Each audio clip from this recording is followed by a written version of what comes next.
currículo norteador do trabalho pedagógico. Uma outra dificuldade enfrentada era a questão da distância. A professora tinha que percorrer um longo percurso, às vezes a cavalo, às vezes a pé ou de caminhão. Na época, essas professoras eram moças solteiras que eram contratadas das regiões urbanas. Elas vinham da cidade para o campo e muitas vezes elas não se acostumavam com a vida do campo. O trabalho delas era muito solitário, porque não se tinha colegas, nem uma pedagoga que pudesse guiá-las. Com as dificuldades e a solidão, a professora acabava deixando a escola. Então, essas professoras, elas eram acostumadas à facilidade que uma cidade urbana e aos acessos podiam oferecer a elas. E também elas não tinham amigos, elas não tinham colegas de profissão. E elas acabavam ficando muito solitárias, não tinha também ninguém para guiar, alguém mais experiente que guiasse o trabalho delas nas regiões rurais. Então, muitas vezes essas professoras acabavam adoecendo, ficando muito magras e elas acabavam voltando para as cidades e elas, infelizmente, deixavam as escolas. Foi-se percebendo que muitas crianças eram reprovadas logo no primeiro ano. E na época, essas crianças reprovadas acabavam abandonando a escola. E esse quadro não mudou muito nos dias de hoje. Recentemente, pesquisas mostram que é grande a falta de sucesso. 70% das crianças estão em séries incompatíveis com as suas idades.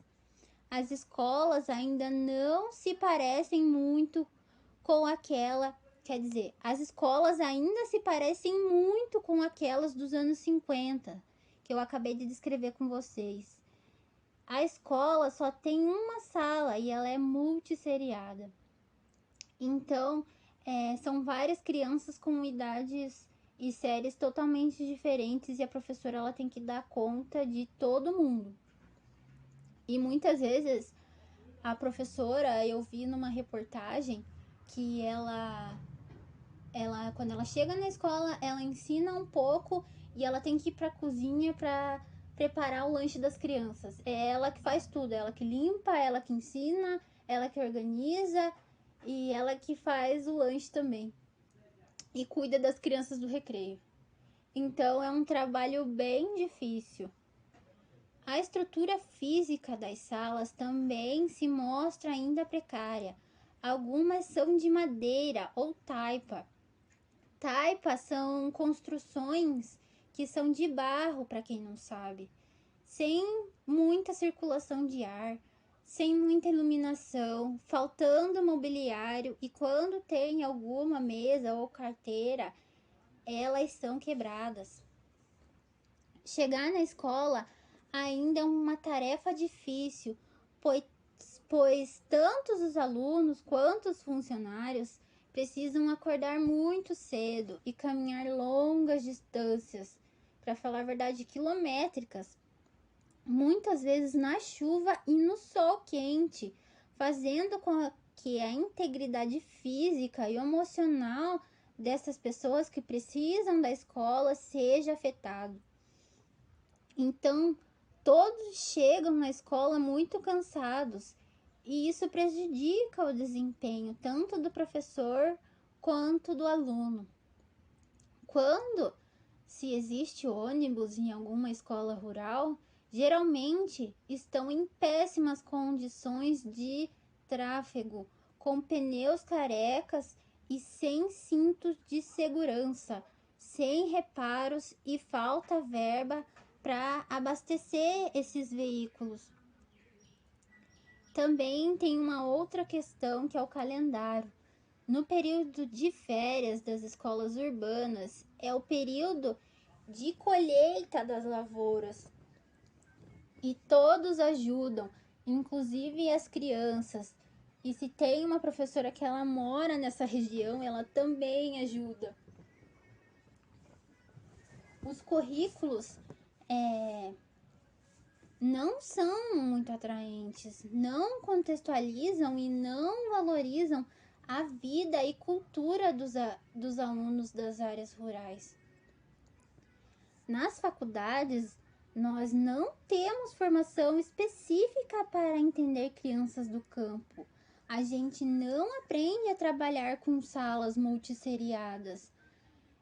Isso gera mais um impasse.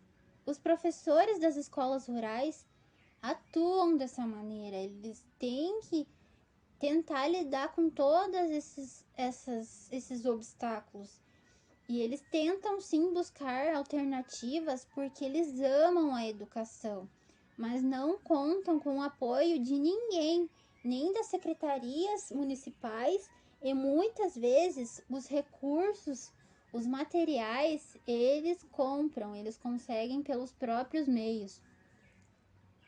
Por mais que os governantes construam escolas núcleo, que tenham uma estrutura melhor, elas se localizam em regiões diferentes, ocasionando mais uma vez o problema do transporte.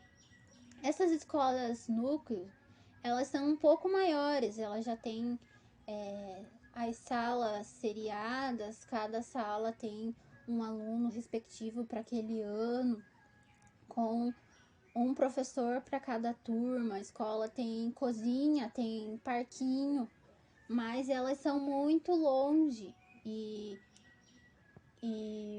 para se locomover é muito difícil, como eu citei um pouco antes. Os investimentos são baixos, não existe um olhar voltado aos problemas da escola do campo. E infelizmente a evasão ainda é um problema sendo enfrentado até os dias atuais.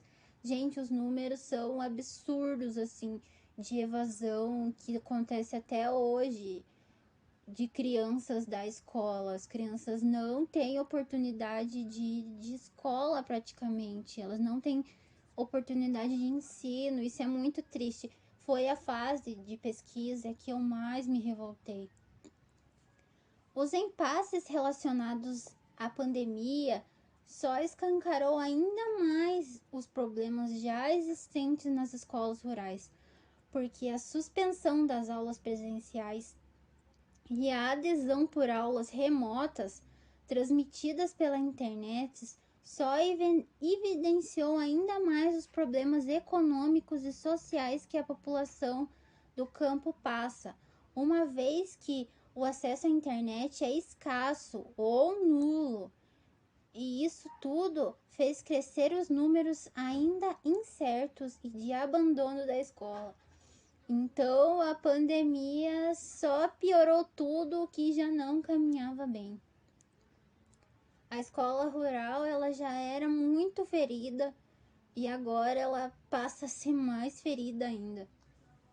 Neste momento, você pode estar me questionando, mas pode sim ao menos ter atividades impressas oferecidas pelas redes para as crianças poderem fazer em casa com auxílio dos pais e assim obter algum conhecimento. Sim, esses materiais impressos existem, mas infelizmente os pais ainda são analfabetos, pois os índices de analfabetismo é enorme no campo e sem os professores, como esses vão poder explicar as tarefas escolares para as crianças? Dada essa situação, os pais não veem outra alternativa a não ser desistir da educação dos filhos. E também tem a questão de que na roça, nas partes das lavouras, as pessoas trabalham muito, elas acordam muito cedo e elas só vão para casa à noite.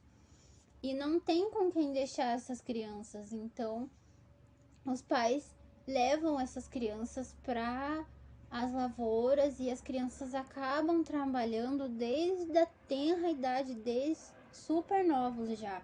E isso é uma realidade que acontece sim hoje.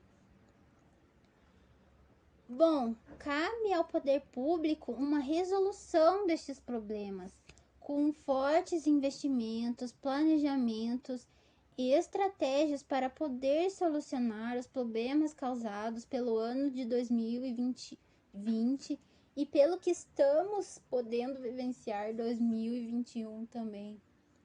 Gente, é muito grave a situação da escola rural. A gente tem que ter um olhar. Eu nunca tive esse olhar para a escola rural, eu não sabia como funcionava, mas é muito triste. E tem muitas escolas que desde 2019 elas vêm fechando. E é muito triste, é um lado do nosso país muito sombrio, é um lado da nossa educação muito triste, mas a gente precisa sim saber desse lado. Eu acho muito importante. Eu fiquei muito triste, muito revoltada quando eu fiquei sabendo de como funcionava a escola rural. Mas é isso